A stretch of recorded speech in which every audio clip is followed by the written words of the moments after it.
नमस्कार, NB news देख रहे हैं आप और मैं हूं आपके साथ मुस्कान। स्वागत है आप सभी का अपने उत्तराखंड में। तो उत्तराखंड के तमाम अहम खबरों का रुख करते हैं विस्तार के साथ। उत्तराखंड की चारधाम यात्रा पर जो बर्फबारी और बारिश के चलते ब्रेक लगा था, वो आज मौसम साफ होने के साथ ही खुल गया है, जिसमें केदारनाथ की यात्रा भी आज सुबह 11 बजे से प्रारंभ हो गई है। मुख्यमंत्री पुष्कर सिंह धामी ने कहा कि उत्तराखंड सरकार का यही उद्देश्य है कि यहां पर आने वाले श्रद्धालुओं और पर्यटकों की यात्रा सुगम हो सके। उसके लिए जरूरी है कि जिला प्रशासन और मौसम विभाग के दिए गए निर्देशों का पालन अच्छे तरीके से हो। मुख्यमंत्री ने कहा कि आने वाले दिनों में भी सभी श्रद्धालुओं से सरकार यही अपील कर रही है कि जिला प्रशासन के दिए गए निर्देशों का पालन करें और समय बरतें, जिससे उनकी यात्रा सुगम और सुरक्षित हो सके।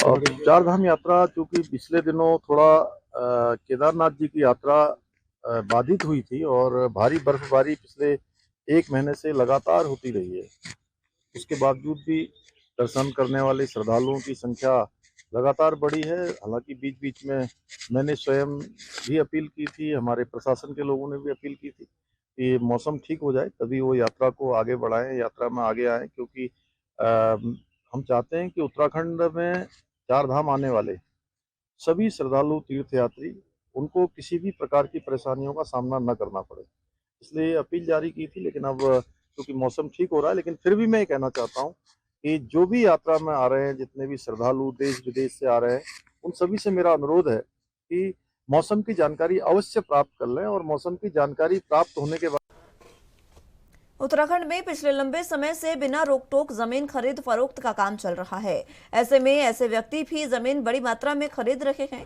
जिनका आपराधिक रिकॉर्ड है। वो जमीन को खरीदकर न सिर्फ स्थानीय लोगों को परेशान करते हैं, बल्कि उनकी वजह से आपराधिक घटनाएं भी बढ़ती हैं। और इसी को देखते हुए अब उत्तराखंड में जमीन खरीदना आपराधिक छवि वाले लोगों के लिए आसान नहीं होगा। दरअसल प्रदेश सरकार ने एक बड़ा फैसला लिया है। इस फैसले के तहत प्रदेश में आपराधिक और असामाजिक तत्वों के लिए जमीन खरीदना अब मुश्किल हो जाएगा। राज्य के सामाजिक और सांस्कृतिक ताने बाने की सुरक्षा के लिए सरकार की ओर से यह प्रक्रिया जल्द ही शुरू की जाएगी। प्रदेश में जो भी भूमि खरीदेगा उसकी पृष्ठभूमि की जांच भी की जाएगी। प्रदेश सरकार भूमि संबंध कानून में इसका प्रावधान करने जा रही है। बता दें कि ये मामला कैबिनेट की बैठक में उठाया गया था, जहां मुख्यमंत्री ने सभी मंत्रियों के सामने सरकारी भूमि पर हो रहे अतिक्रमण का विषय रखा था।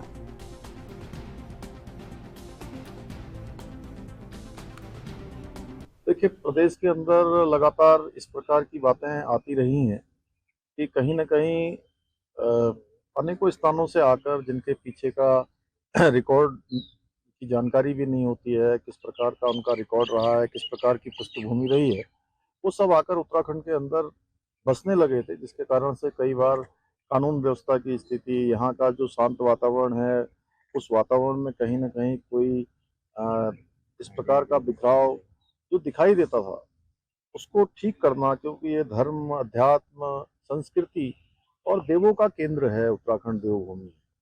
तो यहाँ पर जो भी जमीन खरीदे निकट भविष्य में, उसकी पूरी पृष्ठभूमि से लेकर सारा विस्तार से उनके बारे में जानकारी प्राप्त की जाएगी। एक मैनुअल बनाएंगे, उस मैनुअल के आधार पर जो उस पर फिट बैठेगा उसको खरीद पाएगा। और अन्य उत्तराखंड के मुख्यमंत्री पुष्कर सिंह धामी और कृषि एवं सैनिक कल्याण मंत्री गणेश जोशी ने इको टास्क फोर्स को सौगात देते हुए बोलेरो गाड़ियां और मोटरसाइकिल प्रदान की है, जिसे मुख्यमंत्री ने गढ़वाल राइफल्स के इको टास्क के कार्यालय पर हरी झंडी दिखाकर रवाना किया। बता दें कि उत्तराखंड बागवानी विभाग ने 2 बोलेरो पिकअप और 10 मोटरसाइकिल 127वीं इको टास्क फोर्स को सौंपी है। वहीं इन 10 मोटरसाइकिलों और 2 बोलेरो पिकअप का सीएम धामी की ओर से फ्लैग ऑफ किया गया। इस दौरान अपने संबोधन में मुख्यमंत्री ने इको टास्क फोर्स के प्रयासों की सराहना की और पर्यावरण की रक्षा के लिए राज्य सरकार की प्रतिबद्धता को दोहराया। बता दें कि 127वीं इको टास्क फोर्स दूरदराज के इलाकों में काम करती है और अवैध खनन, अवैध शिकार और वनों की कटाई को रोकने में सहायक रही है।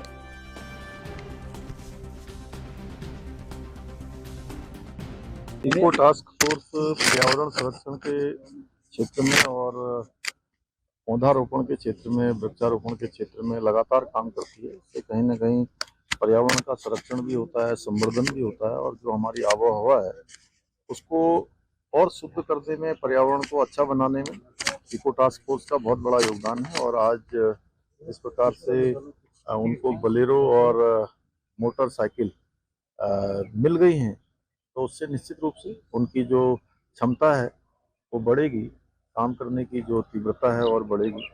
मैं सभी को बहुत शुभकामनाएं देता हूँ कि वो उत्तराखंड राज्य को आगे बढ़ाने में, उत्तराखंड की आबो-हवा को, यहाँ के पर्यावरण को संरक्षण में, पौधारोपण के क्षेत्र में लगातार काम करेंगे और अपने साथ-साथ सभी को कहीं न कहीं शुद्ध पर्यावरण देने का काम करेंगे।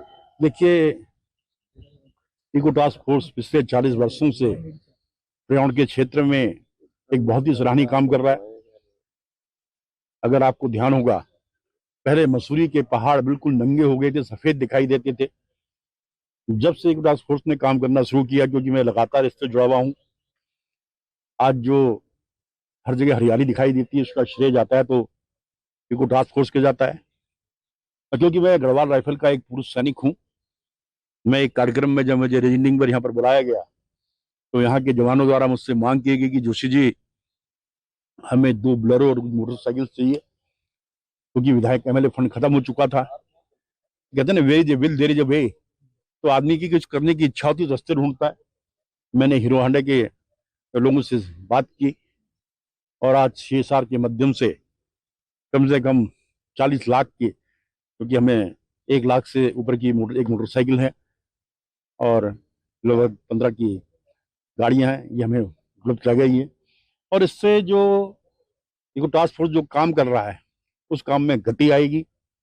और मैंने इनको भरोसा दिलाया है कि एक पुरुष सैनिक होने के नाते, जहाँ एक और मैं भारतीय जनता पार्टी का सिपाही हूँ, उससे पहले मैं एक पुरुष सैनिक भी हूँ और मैं हर मंच पे कहता हूँ कि मैं पुरुष सैनिक हूँ। अभी एक न्यूज 18 के चैनल मुझसे पूछने लगे, जोशी जी, मतलब आपके लिए मंत्री पद ज्यादा बड़ा है या पुरुष सैनिक? तो मैंने कहा पुरुष सैनिक, कि मंत्री तो टेम्परेरी है, पुरुष सैनिक तो मैं जीवन भर रहूंगा। और आज मैं अपने जवानों के लिए। धामी सरकार की कैबिनेट के बाद उत्तराखंड के युवाओं में खासा उत्साह देखने को मिल रहा है। राज्य सरकार उत्तराखंड के युवाओं को विदेशों में रोजगार सुनिश्चित कराने के लिए प्रयास कर रही है। विदेशों में नर्सिंग, फिजियोथेरेपिस्ट, योगा, हॉस्पिटैलिटी जैसे सेक्टर में उत्तराखंड के युवाओं के लिए सरकार प्रयास कर रही है। दरअसल धामी सरकार अब उत्तराखंड के युवाओं को स्किल डेवलपमेंट की ट्रेनिंग देने के साथ ही विदेशी भाषाएं भी सिखाएगी और विदेश जाने का खर्च भी वहन करेगी। इसे लेकर बीजेपी के वरिष्ठ प्रवक्ता वीरेंद्र सिंह बिष्ट ने कहा कि सरकार के इस फैसले का चारों तरफ स्वागत हो रहा है। उत्तराखंड के युवाओं में इस फैसले को लेकर एक नई उम्मीद जगी है। इसके लिए वीरेंद्र बिष्ट ने मुख्यमंत्री का धन्यवाद किया। उन्होंने कहा कि उत्तराखंड के युवाओं की सोच रखने वाले मुख्यमंत्री धामी का जो प्रयास है, वो उत्तराखंड के युवाओं के भविष्य के साथ सकारात्मक संदेश भी देता है। राज्य के यशस्वी मुख्यमंत्री पुष्कर सिंह धामी जी ने राज्य के जो नौनिहाल हैं, बेरोजगार नौजवान हैं, जो छात्र हैं, जो रोजगार की तलाश में हैं, ऐसे लोग जो विदेश भी जाना चाहते हैं, उन लोगों को विदेश भेजने के लिए, सरकारी सहायता देने के लिए एक निर्णय लिया है कि अब हमारे प्रदेश के ऐसे सभी होनहार छात्र जो योगा के क्षेत्र में, हॉस्पिटलिटी के क्षेत्र में, शिक्षा के क्षेत्र में, चिकित्सा के क्षेत्र में विदेश में जाकर रोजगार करना चाहते हैं, तो ऐसे सभी लोगों को सरकार प्रोत्साहन करेगी। इस निर्णय से उत्तराखंड राज्य के युवाओं में, छात्रों में उत्साह का माहौल बना है और सभी मुख्यमंत्री जी के इस जहां एक तरफ धामी सरकार युवाओं को रोजगार दिलाने के लिए विदेश भेजने की बात कह रही है, तो वहीं धामी सरकार के इस फैसले पर विपक्ष हमलावर है।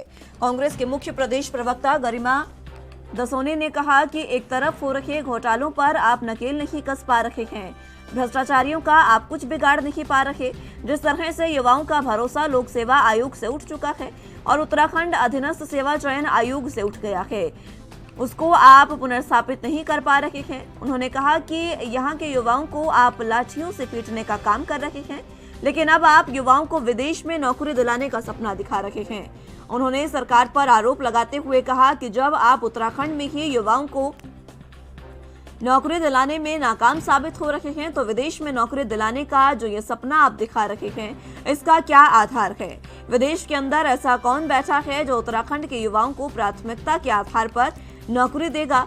वो भी पारदर्शिता के साथ उजागर होना चाहिए।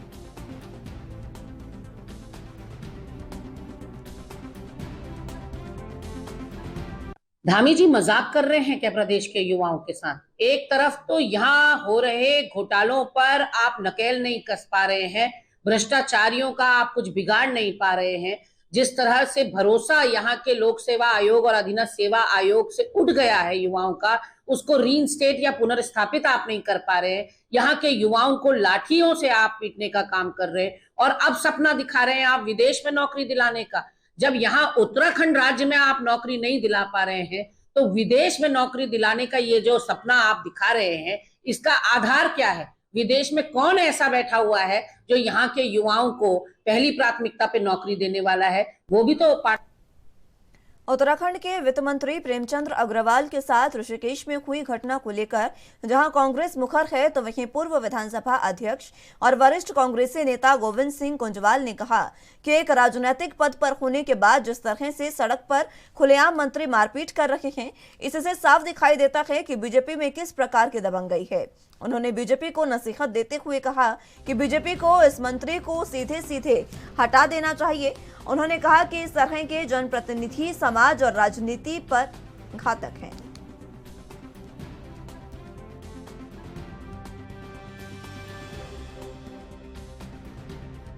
देखिए, जनप्रतिनिधियों जिस तरह का व्यवहार कर रहे हैं वो हमारे लोकतंत्र के लिए बहुत नुकसानदायक है और चिंता का विषय भी है। मैं तो ये कहूँगा कि उनके साथ सुरक्षाकर्मी थे, सुरक्षाकर्मियों की जिम्मेदारी थी कि उनको बचाएं और मंत्री जी ने कभी हाथ नहीं उठाना चाहिए था। उनको थप्पड़ मारते, कुछ भी करते, वो जनप्रतिनिधि हैं, वो हाथ जोड़ते रहते और उनका सुरक्षाकर्मी उनको बचाता।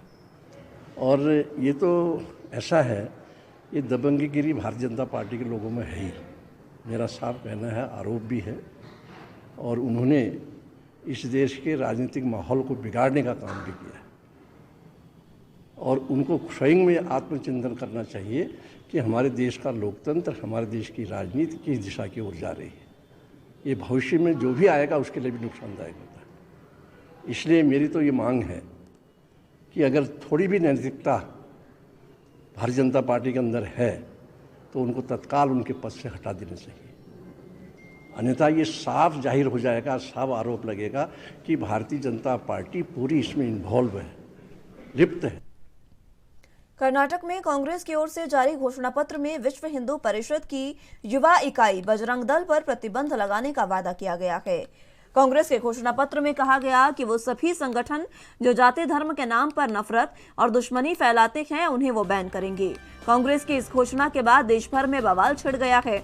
बजरंग दल की ओर से देश भर में कांग्रेस का विरोध किया जा रहा है। इसी कड़ी में देहरादून में बजरंग दल के कार्यकर्ताओं ने कांग्रेस कार्यालय का घेराव किया। इस दौरान प्रदर्शनकारियों की पुलिस से तीखी नोकझोंक भी हुई। कांग्रेस नेता मोहन काला का कहना है कि बीजेपी हमेशा से ही धार्मिक भावनाओं को भड़काने का काम करती आई है। यही वजह है कि जबरन इस मुद्दे को धार्मिक रंग दिया जा रहा है।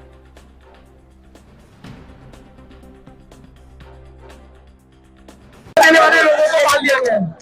आप देख सकते हैं किस प्रकार से उन लोगों के द्वारा इस प्रोटेस्ट को बाधित करने का प्रयास किया, लेकिन हम लोगों ने अपने धैर्य का परिचय दिया। नहीं तो बजरंग दल अपने हाथ में वह शक्ति है जिससे सब जानते हैं, लेकिन हम लोगों ने अपने धैर्य का परिचय देते हुए हमने प्रशासन की बात मानी।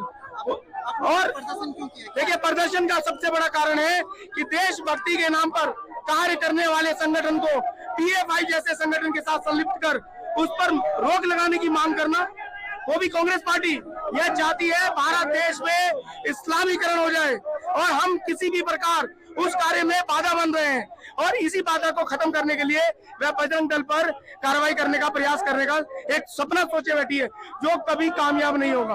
क्योंकि बजरंग दल देश का बल है, देश के मान बिंदुओं के लिए काम करता है, अपना रक्त लोगों की नाड़ियों में बहे उसके लिए रक्तदान करता है और बड़े बड़े ऐसे आयोजन करता है जिससे समाज को जोड़ा जा सके। लेकिन वो लोग आज समाज को तोड़ने की बात करते हैं, देश को तोड़ने की बात करते हैं, देश के अंदर अलगाववाद की भावना को प्रकट करते हैं। तो ऐसे लोगों के लिए संघर्ष करेंगे और करते रहेंगे।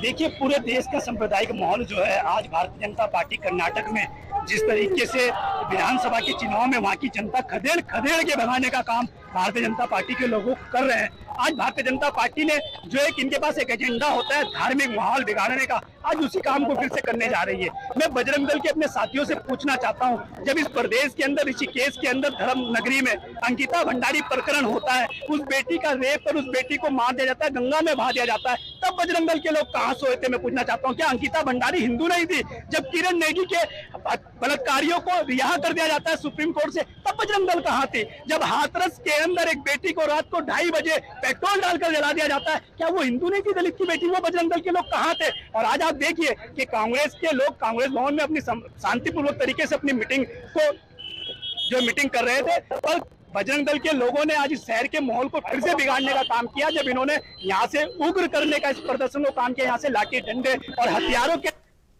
कर्नाटक में बजरंग दल पर प्रतिबंध लगाने के कांग्रेस के घोषणा पत्र को लेकर विरोध के स्वर उठने लगे हैं। अल्मोड़ा में बजरंग दल कार्यकर्ताओं ने कांग्रेस नेताओं के खिलाफ जमकर नारेबाजी की और पुतला भी दहन किया। बजरंग दल के पदाधिकारियों ने कहा कि कांग्रेस और कांग्रेस के नेता बजरंग दल की पीएफआई से तुलना कर रहे हैं।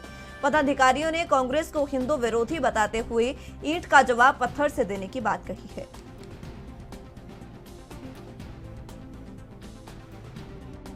फूकने का मुख्य उद्देश्य आज अल्मोड़ा में बजरंग दल विश्व हिंदू परिषद दुर्गा वाहिनी द्वारा इसलिए किया गया कि कर्नाटक में सत्ता पाने के लिए कांग्रेस ने ऐसा नाटक किया है कि जो शर्मनाक है, और वो पवन खेड़ा जी ने जो ऐसा एक बयान दिया है उसकी जो पीएफआई की तुलना जो है बजरंग दल और हमारे वीर बजरंगी से कर दी है, इसलिए ये बहुत शर्मनाक विषय है और इसीलिए हम ये पुतला दहन का कार्यक्रम किए हैं। और हम पवन खेड़ा से ये कहना चाहते हैं, उसकी पार्टी से ये कहना चाहते हैं कि कुछ अपने ग्रंथों का, हमारे जो वेद हैं उनका ज्ञान प्राप्त कर लें, तो ताकि जो है ऐसा विषय जो है ना आए और ऐसे उस पर बयानबाजी ना करें।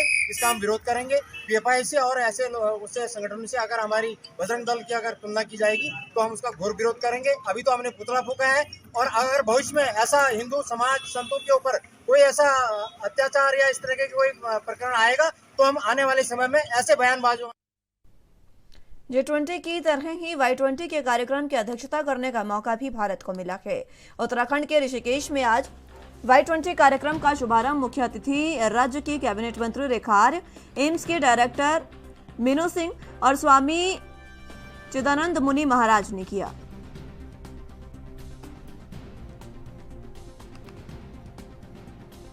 कि भारत के ऊर्जावान प्रधानमंत्री जी ने ये एक बहुत अच्छा अवसर प्रदान किया है। मीटिंगें तो सब देश में होती हैं, ऐसा नहीं कि पहली बार इकट्ठे हो रहे हैं। G20 नहीं पता नहीं कितने देश के लोग इकट्ठे होते हैं, लेकिन G20 को एक इवेंट बना देना, एक इतिहास बना देना कि हर फील्ड के लोगों को जोड़ देना, ये जोड़ना ही वसुधैव कुटुंबकम है। दूसरी बात, महात्मा गांधी कहते थे कि स्पीड तो है लेकिन डायरेक्शन नहीं है लोगों यूथ के पास। What is the use of that speed which has no direction? Speed हो, डायरेक्शन ना हो तो गाड़ी टकरा जाएगी। इसलिए उनकी स्पीड भी बढ़े और उनको डायरेक्शन भी मिले। वो स्किल्ड भी हों लेकिन फुलफिल्ड भी हों। वो बाहर से भी जुड़े लेकिन साथ साथ भीतर से भी जुड़ें। बाहर भी शांति हो, भीतर भी शांति हो। इसके लिए क्या करें? उसके लिए एक ही तरीका निकाला, Y20। कि क्यों Y20 माने वाई यूथ, और यूथ का मतलब है, वो कहते हैं जो पहाड़ों से टकराए उसे तूफान कहते हैं, जो तूफानों से टकराए उसे नौजवान कहते हैं। तो उस जवानी को एक दिशा मिले, उस जवानी को एक दर्शन मिले, और वो दर्शन उत्तराखंड की धरती से ही मिल सकता है, क्योंकि उत्तराखंड की धरती दिव्यता और भव्यता का। आज हम Y20 की सेलिब्रेशन कर रहे हैं। ये G20 का जो यूथ पार्ट है, युवा पार्ट है, उसका एम्स ऋषिकेश में उसका आयोजन किया गया है, जिसमें बहुत से जो लोग हैं वो दूसरे विश्व के दूसरे कंट्री से आए हैं, जैसे कि Japan, Germany, Singapore, USA, UK, बहुत सी कंट्री से हैं यहाँ पे लोग। और हमारे अपने भी नेशनल लेवल के अच्छे एथलीट्स, जो माउंटेनियर्स और एक मिस डेफ वर्ल्ड, वो सब कल संबोधित करेंगे स्टूडेंट्स को। आज हम ट्रेडिशनल मेडिसिन और होलिस्टिक हेल्थ के बारे में ज़्यादा डिस्कशन कर रहे हैं। देखिए, बहुत गर्व का क्षण है कि G20 की अध्यक्षता भारत को करने का मौका मिला और G20 की एक बैठक हमारे रामनगर में भी हुई है और दूसरी ऋषिकेश में भी प्रस्तावित है। उसी के समांतर Y20 की भी अध्यक्षता करने का मौका भारत को मिला। मेरे लिए गर्व का क्षण है कि भारत को मिला ही मिला, साथ साथ में हमारे उत्तराखंड को भी उस क्षण का जो है गौरव प्राप्त हुआ। आज ऋषिकेश में Y20 की कार्यक्रम आज यहाँ आयोजित किया गया। निश्चित रूप से वैश्विक स्तर पर जो हमारे युवा नेतृत्व है जो यहाँ पर पहुंचे हैं, जो भारत के आमंत्रण पे पहुंचे हैं अथवा G20 देशों से या Y20 देशों से जो लोग कनेक्टेड हैं, वो यहाँ पर इस मंच के माध्यम से अपने अपने और वैश्विक स्तर पर जो चुनौतियाँ वो सब लोग देखते हैं और किस प्रकार से उन चुनौतियों का समाधान है, भविष्य में किस प्रकार का चिंतन होना चाहिए, किस प्रकार के आचरण के साथ में एक युवा को आगे बढ़ना चाहिए। मुझे लगता है कि वो सारी चीज़ें जो है आज डिबेट के माध्यम से हेल्थ हो गया, वेलनेस हो गया और स्पोर्ट्स की इस थीम के साथ जो आज रखी गई थी, मैं समझती हूँ बहुत कुछ एक दूसरे के देशों के बारे में जानते हुए सीखने का काम करेंगे। मुझे लगता है कि Y20 अपने आप में वाकई युवाओं को दिशा भी और दशा भी दोनों चीज़ें देने में सक्षम है और एक बड़ा संदेश जो भारत का भाव है वसुधैव कुटुंबकम वह भी वो लेकर जाएंगे। तो मुझे लगता है कि Y20 अपने आप में बहुत ही सार्थक मंच है जहाँ पर विश्व के सभी नेतृत्व आते। रुद्रपुर के विकास भवन सभागार में ग्राम्य विकास और पलायन निवारण आयोग के उपाध्यक्ष डॉक्टर SS नेगी ने जनपद के चहुमुखी विकास और पलायन की रोकथाम से संबंधित एक महत्वपूर्ण बैठक ली, जिसमें उन्होंने निर्देशित करते हुए कहा कि जनपद के विशेषकर ग्रामीण क्षेत्रों के चहुमुखी विकास के लिए क्लस्टर आधारित योजनाओं को बढ़ावा दिया जाए। उन्होंने निर्देशित करते हुए कहा कि वर्तमान में बाजार मांग के आधार पर जनपद के किसानों को पुष्प उत्पादन के लिए प्रेरित किया जाए, बाजार की मांग और आवश्यकताओं के बारे में विस्तार से जागरूक किया जाए। इसके साथ ही उन्होंने कहा कि किसानों को अच्छे किस्म के बीजों का वितरण समय से किया जाए ताकि फसल का उत्पादन अच्छा हो सके।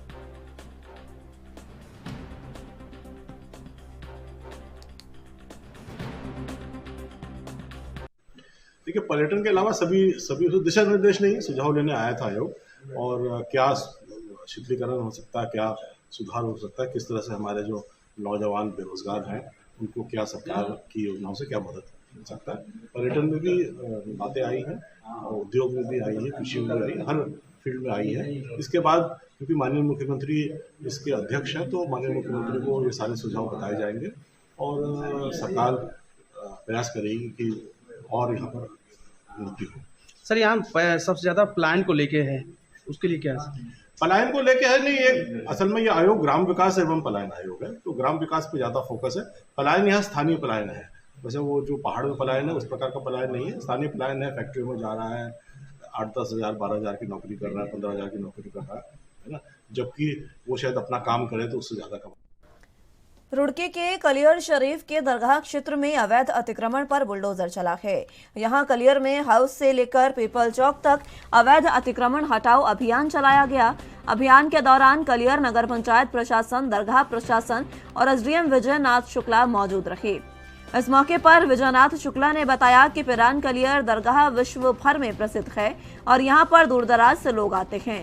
उर्स के दौरान भी यहाँ से अवैध अतिक्रमण हटाया गया था और लोगों को अवैध अतिक्रमण न करने की चेतावनी भी दी गई थी, लेकिन इन लोगों की ओर से फिर से अतिक्रमण कर लिया गया है, जिसके चलते कलियर नगर पंचायत प्रशासन और दरगाह प्रशासन को साथ लेकर दरगाह क्षेत्र के अवैध अतिक्रमण को हटाया गया।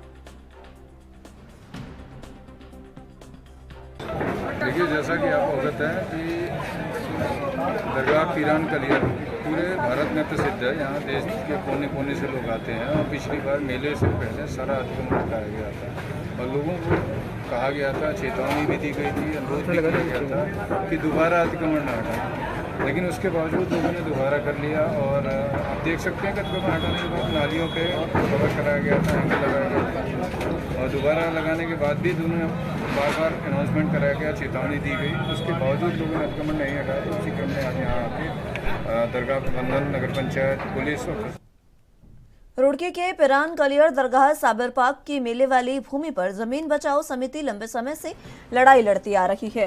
Uttarakhand work board chairman Shadab Shams का एक बयान इसी भूमि के पक्ष में आया है, जिसको लेकर दरगाह क्षेत्र के लोगों में एक उत्साह देखने को मिला।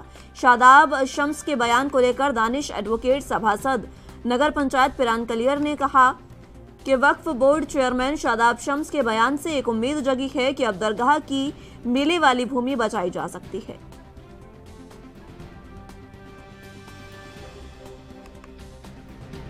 मामला 1975 से चलता आ रहा है और जब से पता नहीं कितने वक्फ बोर्ड चेयरमैन रहे, पर जितने एक्टिव होकर आज का वक्फ बोर्ड और वक्फ बोर्ड चेयरमैन इस मामले में लगे हुए हैं, आज तक कोई नहीं लगा।